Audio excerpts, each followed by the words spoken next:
Ready for dictation? Start. Ukraine पर हमले के बाद रूस को पहली बार अपने ही घेरे के भीतर से भारी चुनौती मिली है।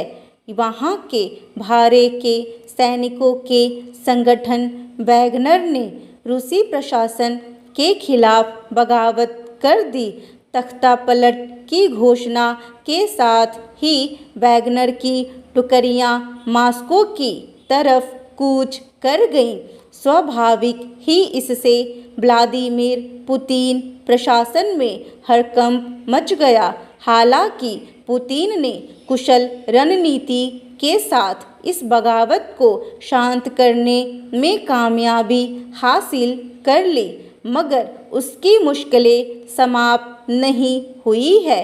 वहाँ से जैसी खबरें आ रही हैं वे पुतिन प्रशासन के लिए अच्छी नहीं कही जा सकती। पहले कहा गया कि पुतिन ने बलपूर्वक वैगनर सेना की बगावत को कुचल डाला है। अब खबर है कि वैगनर की शर्तों के सामने पुतिन प्रशासन को झुकना पड़ा है।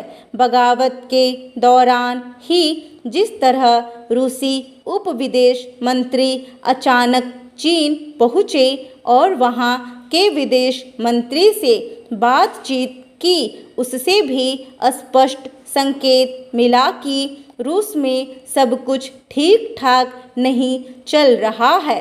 खबर है कि रूसी रक्षा मंत्री को उनके पद से हटाया जा सकता है।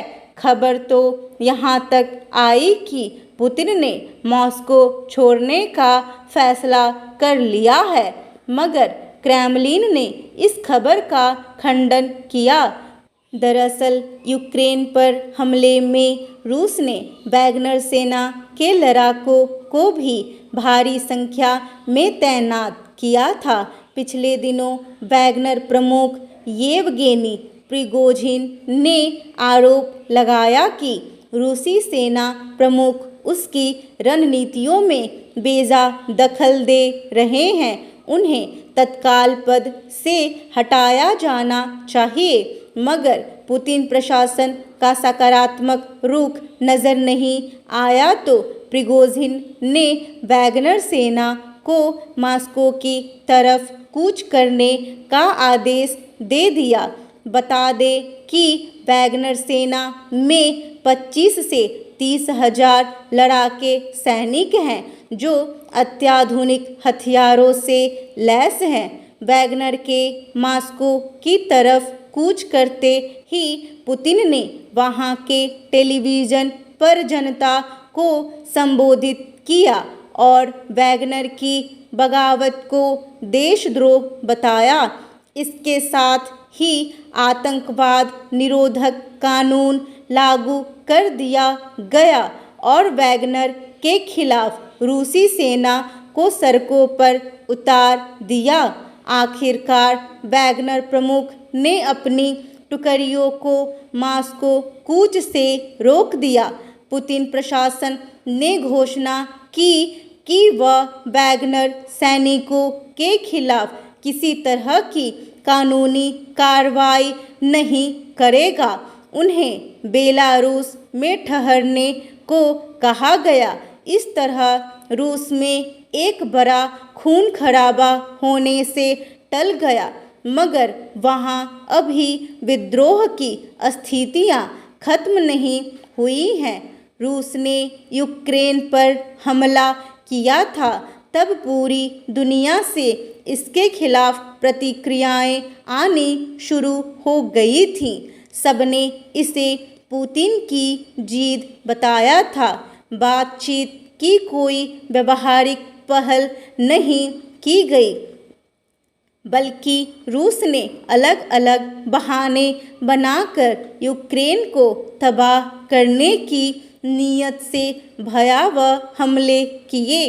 इसके चलते यूक्रेन से हजारों लोगों को विस्थापित होना पड़ा। लाखों लोगों को अपने घर बार, रोजगार, पारंपरिक पेशों से हाथ धोना पड़ा है। न जाने कितने बेगुनाह लोगों की जान चली गई है। इसका असर पूरी दुनिया की अर्थव्यवस्था पर पड़ा है। इसे लेकर रूस के भीतर भी विरोध के स्वर सुगबुगा रहे थे।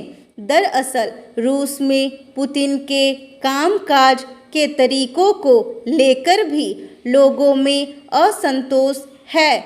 इसलिए जब वैगनर प्रमुख प्रिगोजिन ने तख्तापलट की घोषणा कर दी तो रूसी आवाम में भी उसका समर्थन देखा गया।